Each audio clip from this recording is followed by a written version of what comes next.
On today's episode of DXB Today, we are talking all things comedy, and our next guest is a Dubai-born media sales professional who first started doing stand-up comedy as a fun side hustle and just recently performed at the Dubai Comedy Festival. Please welcome Emaad Siddiqui. Way to go, Emaad! Thank you for having me. Thank you so much. Big show. Oh yes, it was, mashallah. We went really great, alhamdulillah. But you also Dubai Opera House? Yes, that was last year. You've had a few moments. Oh yeah, a lot of them actually. This happened back in last year, Dubai Comedy Festival. I opened for Anubhav Singh Bassi.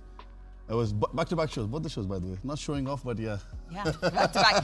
I mean, I did kind of warn you that I was going to ask you not about your successes, because great, we've just announced them to the whole world. Yes. But can you tell me about a time you've bombed on stage?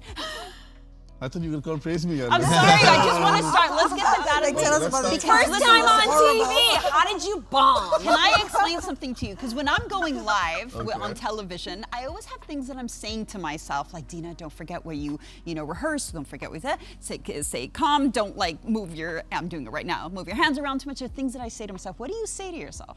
I usually do jumping jacks, just before I start. Number one. And that's what keeps me going. Because the thing is, every single time I'm on stage, I know exactly what I'm doing. So talking about this one time that I bombed, let's get to that. Because that's a journey, right? Yeah. It is a journey, isn't it? So I've alhamdulillah been blessed for opening for a lot of comedians. So this one time after the show, this guy comes up to me, Emaad, great set, amazing. Can I follow you on Instagram? But you know what? Last time, same jokes. So that took a toll on me. So I'm like, you know what? Next time I'm going with fresh jokes and amazing jokes. And I did. Yeah, I lost 750 people that day, but I redeemed myself. I did a few old jokes. And you tried to do all new jokes. Yeah, you didn't keep a couple of safety clips. quips. Why did you lose 750? That's because I'd never really tried those jokes in open mics. Okay, wait. In my defense, I did try them in English, and I thought in Hindi I would actually kill. But yeah. Life doesn't Things take don't translate that easily, because we'll have a lot of Arabic comedians be like, oh, I got this in Inglesi, and it just falls flat. Yeah, but you needed that. I so needed it. You needed that to then next time, you have to fail in order to succeed. And at least, you keep trying.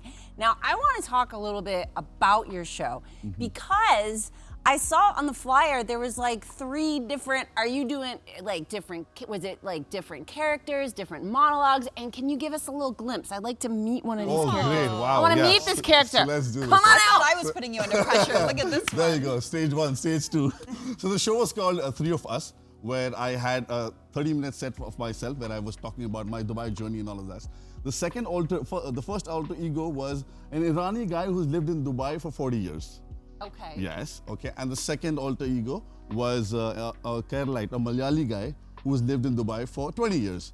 So the whole idea was about Dubai stories, my story, and how they would basically deal with things and people around. So Well, give us a blast. Let's hear it. It was in Hindi though. It was in Hindi. If you're okay with that, It's okay. There's Hindi viewers. So it's basically Just the way keep they it talk. clean. Moving on. Well, Emaad, I really want to ask you because, let's face it, there is a war on freedom of speech, okay? Yes. And we very much live in the cancel culture. I mean, we saw what happened with Jimmy Kimmel. He went and came back and whatnot. Oh, yeah. You see a lot of top comedians around the world who refuse to do live events. I think Jerry Seinfeld who famously once said that he will no longer do comedy events, particularly in universities and stuff, because of this cancel culture. So do you think because of the times, the sensitive times that we live in, everything needs to be very sanitized, and does that stunt your growth from being able to think outside the box? No, but the best part, great question. The thing is, the best part about comedy in Dubai is because you're already in a very controlled environment. You know exactly what to say, you know exactly what you do. I'm talking about the comedians in the West. Obviously, they had a different way of expressing themselves. In Dubai, we enjoy, Mina's testimony for it, how we basically write, we make sure that we're relatable to the audiences in Dubai. We make sure we reach out to their stories, we talk about them, and they don't even know we're talking about them. So that's how we basically do. And for me, when it comes down to cancel culture, I don't think we even get there.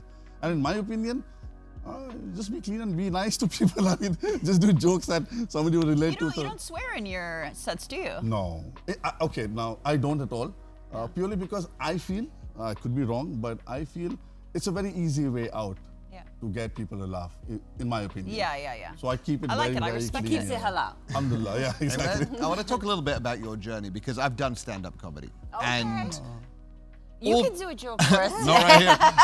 All performing live is difficult, but if you're a musician, you wait till the end of the song. Maybe nobody claps. You do a TV show, you wait until the director tells you off afterwards. Comedy is the only one where you need constant feedback throughout the entire performance. You bombed in front of 750 people. Yes. How do you have the mindset to be like, I'm going to go again, not I'm just going to continue with sales and not deal with the rejection? God, my first gig ever. I'll get to the first gig ever. I invited 35 people. Killed. I'm like, today I am a stand-up comedian. Second show, I didn't call anybody because I thought I was one. Bomb. Bad. But then the third show went so well, alhamdulillah, that I'm like, you know what? I've got it. But talking about when you're actually on it, usually these things happen when you are trying something new, when you're testing material in open mics. There is a high possibility that this couldn't work. Because when we're writing, we're the funniest in the world. I mean, that's the best joke in the world. You know what I'm Very saying? funny in your head. Exactly. So with time, it basically understands. I just watched The Marvelous Miss Maisel, and that's all I know about comedy. That you keep repeating and recycling and testing it with different audiences. Testing. Then you build your 5-minute set, then you build your 10, 15, half an hour, 1 hour, and that's how it basically functions. How important would you say is delivery and timing? Because you could write a joke and all of us could take a jab at it, and we may not be funny.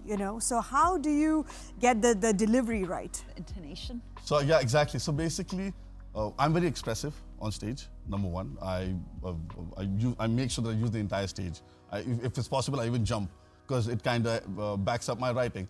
Delivery, as I mentioned, if I've written something which is maybe the joke that I'm doing for the first time, and if it goes well, it is a 4 on 10 that day.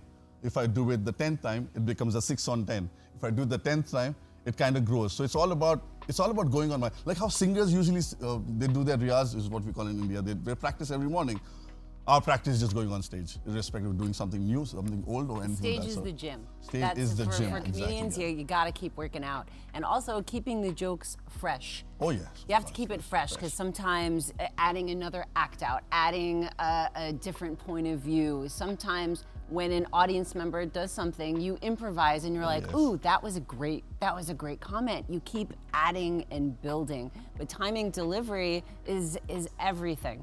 And we could have the same joke right now and how we delivered it, because it's not acting, it's not a script that's given to you. It's your authentic voice, it's your authentic self coming out. So my timing and delivery is going to be so unique, and it's absolutely very, very, very important. Well, one of my personal things about attending a comedy show is the audience interaction and dealing with hecklers and stuff. I mean, there's so much more we need to talk about.